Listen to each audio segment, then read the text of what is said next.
Комисијата за заразни болести со препорака да се укина задолжителните сертификати за присуство во меловите, односно на местата каде не е задолжително носење на маски. За влез во гостителски објекти остануваат сертификатите. Претседателот на комисијата Александар Петличковски изјави дека ова е еден чекор во насока на олеснување на рестриктивните мерки. Донесовме еден заклучок поважен, тоа е да се препорача укинување на сертификатите задолжителни за присуство на моловите, односно за местата каде што не е задолжително носење на маски. Ова е еден чекор во насока на олеснување на рестриктивните мерки, но секако за следниот развој ќе бидеме многу внимателни, бидејќи не сакаме со нагло отфрлање на сите заштитни рестриктивни мерки да постигнеме неочекувани резултати. Според комисијата, еден од важните процеси за олабавување на рестриктивните мерки пред се е вакцинацијата, која во земјава е на многу ниско ниво.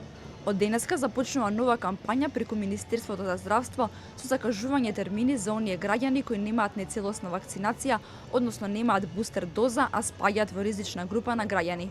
Според информациите од Мој термин, 260.000 граѓани спаѓаат во ризичната група, од кои 130.000 не се целосно вакцинирани, а другата половина немаат бустер доза. За сите оние граѓани кои што имаат нецелосна вакцинација или не примиле бустер доза, а спаѓаат во ризичните групи. Ризичните групи, да појасниме, се оние групи на граѓани кои што се на возраст над 65 години и имаат коморбидитети, или оние кои што се помлади од 65 години и имаат поголем број на коморбидитети. Кај овие граѓани ќе стигне SMS порака која што ќе ги извести за тоа дека треба во точно одреден термин да го посетат точно одредениот пункт за вакцинација каде што ќе можат да бидат вакцинирани. На претходниот состанок комисијата препорача сертификатите за прележаност на COVID-19 да важат 6 месеци, а не 45 дена како досега, и бремените жени да се вратат на работа, но да се вакцинираат. Одлуката се уште не е донесена. Од комисијата вела дека не се работи за блокада, туку веројатно за административна пречка и очекуваат во брзо време да биде усвоена.